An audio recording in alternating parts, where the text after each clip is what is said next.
We're live. Tool Talk, take one. Tradesmen Talk, take one. So what's up, man? Day 4. Just finished day 4. Welcome to the blue corner. You can still smell the blue. These are fresh. Yeah, it's nice. It is. Ish. We got 2 really good colors this week, actually. Got a beautiful almond that one of the crews is doing on this side, and really beautiful blue that they're doing here. For those of you who don't know, we are in the training center. Yes. Where so many lives have been changed. Over 50 now. And we have 2 teams getting set up this week. And we're sitting in front of one of students' work, Cameron's work. Yep. And going over, as you guys may have heard, going over the whole process, A to Z, how to do refinishing. How to do refacing. Today we did a little bit of the business stuff, how to organize the actual business behind the trade, and did a little bit more spraying. Yep. So giving them a little bit of everything today, and probably even more so tomorrow. And luckily, both these guys, I say guys and girls, these teams prepared pretty well. Yeah. So one of the challenges with training, running a business can be a lot. There's a lot of information, and I think most people spend time focused on just learning the skill, right, which is also equally important because a phenomenal sense of business with a very crappy product doesn't typically go very far. Exactly. But a really great product with no business sense doesn't get too much further. No. Yeah. You really got to be well-rounded on that one. So showing them how to be organized, how to generate leads. Yesterday they went to actual sales appointments. Yep. They actually saw they closed $18,000 in sales. Yep. Just on the appointments that they went on over the last 2 days. Yep. Thank you, Lisa. Yes. Lisa is incredible. And, the best feedback they had with that is some of the appointments will be 30 minutes away, some appointments are 5 minutes away, but the thing that the students were really inspired by is when you're hanging out with Lisa in the car, she's the exact same Lisa that you see at the kitchen table. Yep. Yeah. She's really authentic. And instead of being a, salesy salesperson, she's just herself, but is confident that we do the best work. Exactly. And that's the most effective approach with sales is just to be yourself. And, we may have all heard that from time to time, whether it's about, meeting the other opposite sex or a sales, trying to sell something. And what that means when someone says be yourself is simply don't try to be someone else. Yes. Yeah, be the best version of yourself for sure, but still be you. Yeah, so she goes in there not feeling very awkward, and she's done this enough times where she isn't super nervous. Nope. And you just go in there and follow the process. You ask the right questions. You give them the answers to the questions that they ask you. Yep. And you usually will leave there making a good connection with the homeowner. And if you do it enough times, you'll run into a few chances where you can leave that house with a check. Yes. Or, in this case, 2 houses with 2 checks. Yeah. Which is even better. More appointments you go to, the more deals you're going to close. Yeah. Well, $18,000 week's not bad for most people. No. We got 1 more day left. 1 more day left, yep. And she's still had some other sales appointments. Oh, she closed one today, too. So okay. Sorry, we're actually guys. over 20. Over 20. First world problems. And it's actually kind of a cool talking point because I think when most people are deciding they want to come into the business, right? It's like, okay, well, I'm going to learn the skill, and then what am I going to do? Right. And they have all these ideas. I had somebody say recently, they're like, I think I want to do this, but I really need to develop a marketing plan. And my first thought was, well, have you ever run a cabinet shop before? I said, well, no. I said, well, I don't know why you would develop a marketing plan. You should probably just stick with our marketing plan. Yeah, we have one that works decently well. It works pretty well. We don't need you to develop a sales system because we have a sales system. Yeah. It works pretty well. And I think for the students coming down, I can tell you we have a sales system all day. Right. But if you haven't met me before, you haven't come followed and seen what our teams do, or gotten to ride around with Lisa, you may not know. But for the students, when they get to see, okay, we have appointments booked up all day, and we can actually go out and close $20,000 in a week, and it's only Thursday. It becomes a much more real thing. It's not like, oh, I have to trust this idea. This might be a thing. It's like I just saw $20,000 move through, And if I could do that by myself, that's more money than I made in 3 months. Sure. Yeah. And for most people, that's true.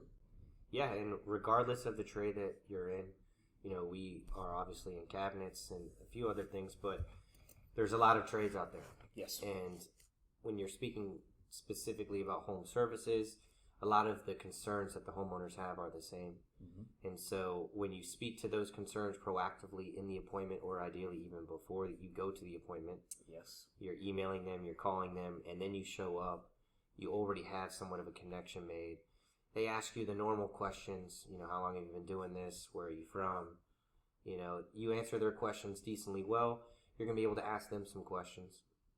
And the way you ask those questions can really influence the outcome of that appointment. Yeah, 100%. What do you think are the biggest questions that homeowners have for you when you're showing up at the house? Typically, what's the process? What's the process? Most homeowners, they're getting more familiar that cabinet refinishing is an option. Mm-hmm. And whether you're in countertop install, floor installs, house painting, they know it's an option, but they want to know that you're the competent person that can do the job well, or maybe you're even the expert in that industry that can do that job the best. Yeah. And so they may want to know what your process is, and that may just be an easy question for them to ask. And so homeowners who may not know what to ask will at least ask, what's your process? Right. And so it gives the business owner an opportunity to point out a possible distinction with their process, or at least convey themselves as an expert.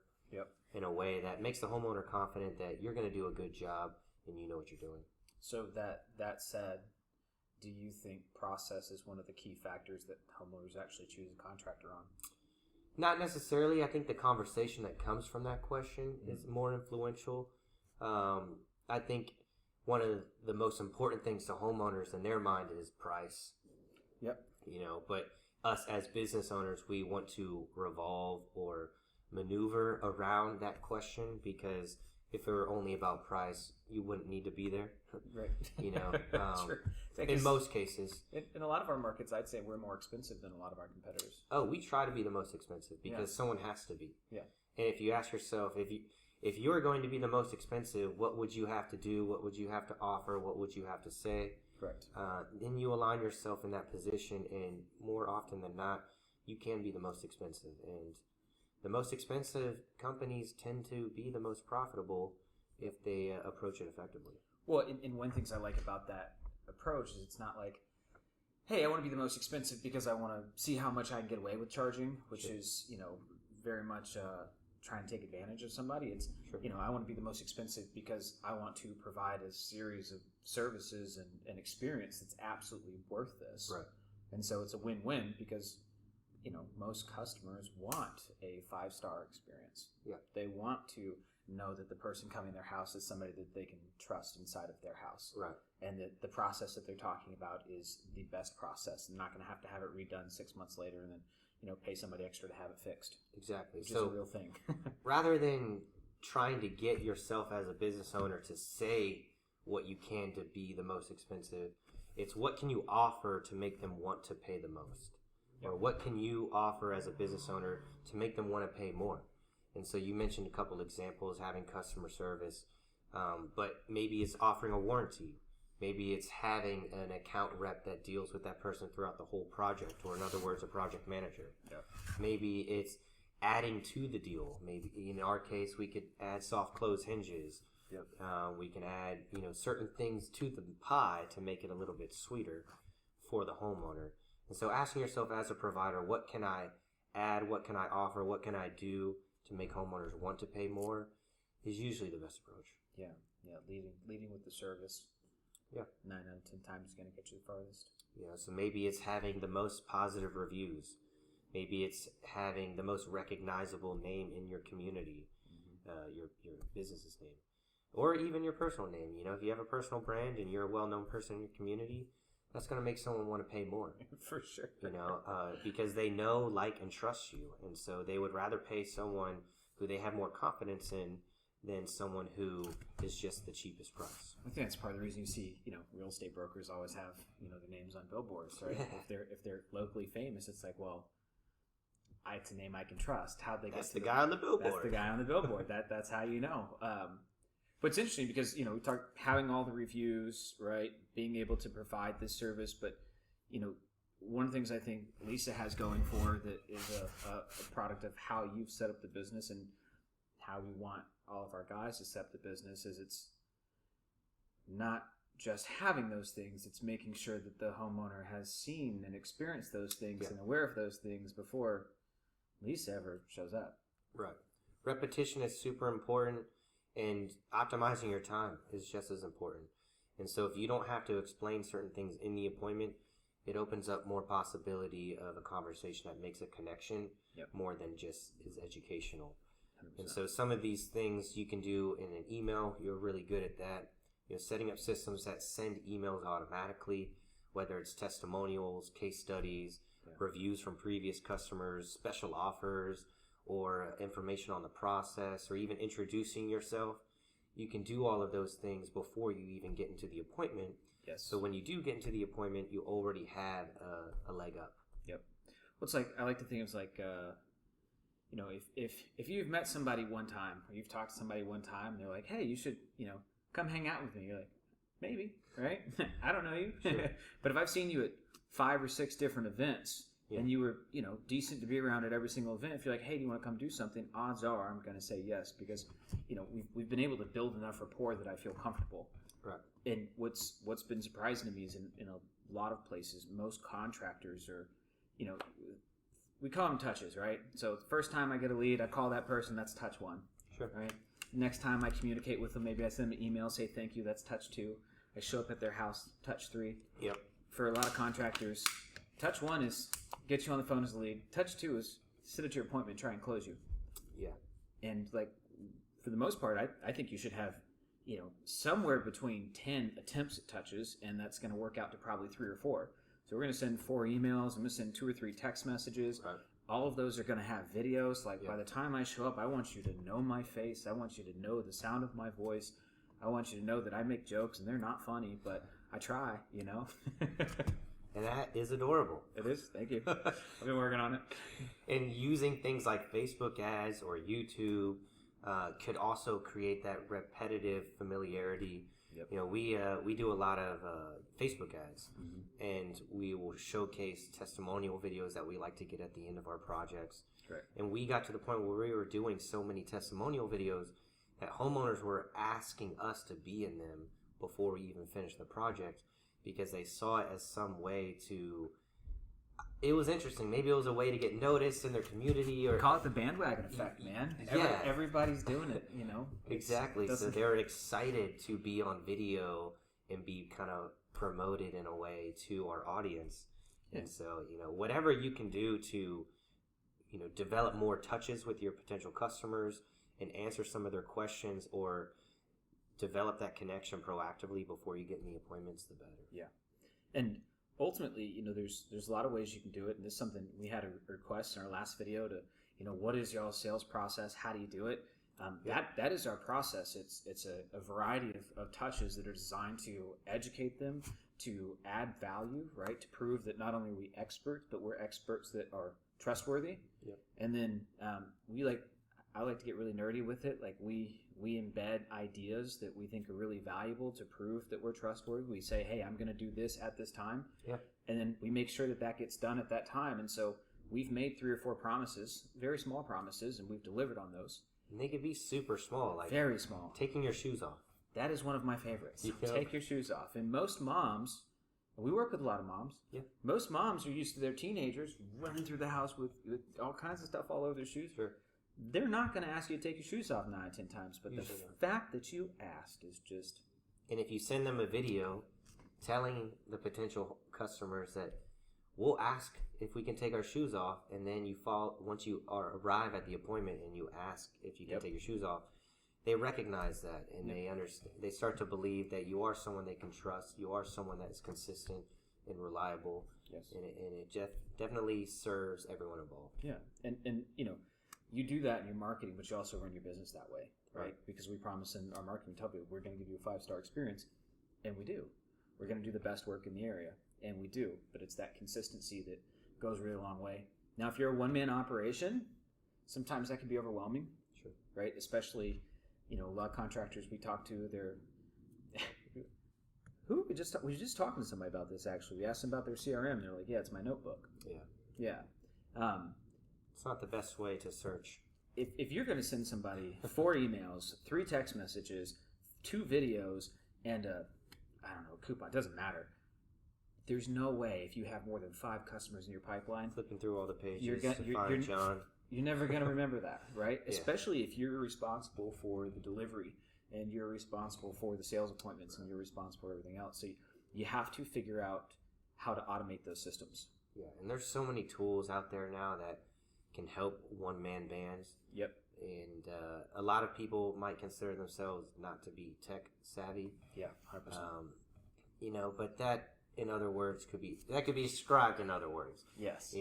Figure out what problem you need to solve, whether it's automatically notifying these people, and then find the solution. If you find the tool that you can use, but you don't know how to use it, then look specifically for that answer. Whether it's calling the company, hey, can you walk me through this, or looking up on YouTube, hey, how do I do this with that? It's find worth somebody that's done it before and pay it's them worth money. the time to learn. Yeah. You can never be too old to learn. 100%. And if you put that limitation on yourself that you are too old or that you're not tech savvy, then it's very hard to say at the same time you want to build a business. Because nowadays there are so many tools that can make your life a lot easier. And if you just look for the solution and you take action and learn, you can usually get to the next challenge a lot faster and find yourself building a business a lot faster. Yeah, it's a combination of that and prioritization, like recognizing that most people spend so much time in the whirlwind of running their business that they haven't sat down to develop a sales process. They haven't sat down to develop a marketing process leading up to it. And marketing makes sales easier, but if you don't know what you're saying in a sales appointment, you are literally might as well be lighting money on fire and throwing it away. Yeah, they could go in any direction if you don't have a clear plan before you get into that house. And you don't have to have like a word for word like I am a salesperson. It doesn't. But at least a guideline. Definitely a guideline. You should. I know in every sales conversation I'm going to ask some variation of the same 7 questions. Right.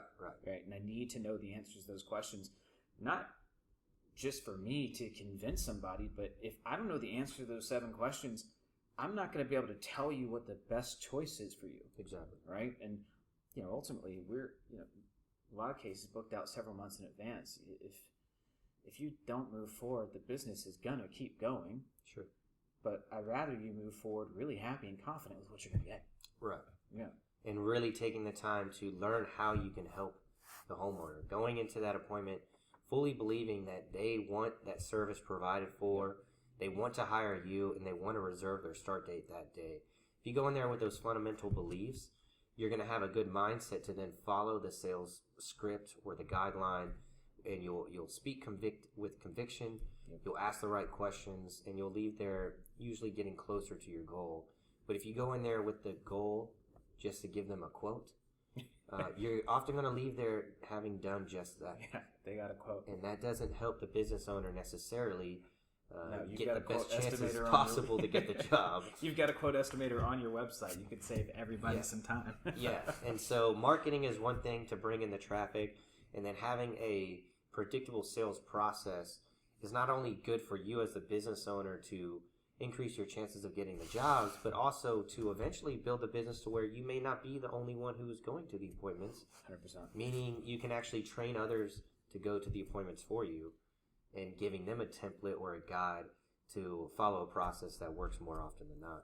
Well, and we've seen that be an issue. I mean, I know guys that are incredibly talented at a certain skill, and they're like, yeah, I'm good at this, so I'm going to be good at teaching it. And it's like, well, not necessarily. Yeah. Especially if you haven't mapped it out. Like being an expert, but not being able to say what makes you an expert is not the same as being an actual teacher. It's a very, very different skill set.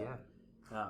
And it's tough because if you're then the bottleneck, you'll end up as a one-man band for a long time. And there are worse things that can happen, right? Being a one-man band that makes 6 figures, doing a job that you like is like, it's definitely not the worst things that ever happened to anybody. Yeah. But there's also a next step, and a lot of times the next step is better. Right. Yeah, you could take a one person business, you can grow it into a 3-person business and not have to do as much. You can still work in the industry that you like, or you can sell that business that is more self-sufficient. Yep. And you can take that money and go do something else. You have more options when you grow your business, and it could either make your life easier or it can make you more money, or both. Yeah. Oftentimes both, if done properly, and that's, like any of these skills, it takes time to learn and practice. Yeah, and sales is a fundamental cornerstone of every business. Yeah, well, and it's one that I think especially is important for contractors. But we were laughing about this. If you go to YouTube and you look up a video about a drill, there's 8 million views. If you look up a video about improving sales for contractors, there's like 8,000 views. Right. But the return on investment of learning sales versus having a good drill, it's not. I love my Harbor Freight drill, and I promise you they don't make them cheaper. Yeah. It's just it's a weird way to choose to spend money on 99% of the things that you're going to do as a contractor. Yeah, and a lot of contractors, even if they are successful with their current operation by running off a word of mouth, having a defined sales process is going to help them optimize their time even more, meaning they can get more money per project. Yep. They can grow their business and afford to hire people because they have more cash flow, they have more projects on the calendar. And it's just overall a good idea to develop a sales process. Yeah. And so to kind of summarize or reiterate the process that we have a marketing plan that generates the leads. And we can get into more detail probably on a whole nother video on just the marketing. Yeah, we could probably do 2 or 3 just on the marketing, because there's so many different types of sales. But it's suffice to say, you guys do organic, you do referral partner, you do front end paid advertising, you guys all do like nurturing remarketing advertising. Right. So we got stuff online. We generate our own leads by educating a wide open market, but we also pay for other people to market and then give us leads. Okay. That we pay different contractors around the local area that refer us because we can make them more money. We share part of the revenue. We give them a commission to refer us. Okay. So there's several different ways we can bring in leads, and then I have Lisa, as one of our salespeople, will go there, ask specific questions, develop a connection, offer suggestions, and ideally collect a check or a deposit to schedule the job. And we just rinse, wash, and repeat that. After we get the job, then it goes to more project management side. But as far as the sales process, it's get a bunch of attention, convert that attention in order to develop a relationship, solve a problem that people are willing to pay for, and you create a predictable cycle that can, in some way be very predictable and trainable and effective. And you'll hear us say predictable again and again and again. Super important. It's the number one thing, and it's the number one thing that people will end up wanting, especially if they're adults. Adults love predictability, right? There's a reason for that. We want to know what we're getting. We want to know exactly how it's going to happen. And when you can create that in your business, it makes a big difference. But within those, if you're like, I need to take one thing away, right, from the marketing, one thing, you need to have more than one touch before you show up at the appointment, right? If you want to be competitive. Yes.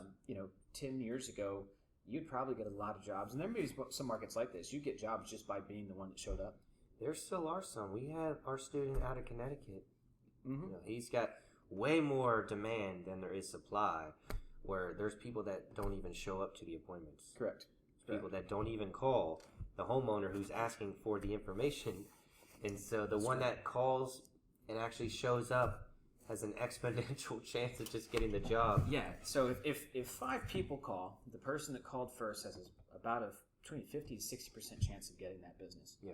Which means the other 4 people, split evenly, have a 10% chance. Right. So you're somewhere between 5 to 6 times more likely to get the sale if you simply call first. Yeah. So you want to call fast. Yeah. One takeaway for your lead generation: you get a lead, call it immediately. You don't think about it. You don't ask your friend, hey, should I do this?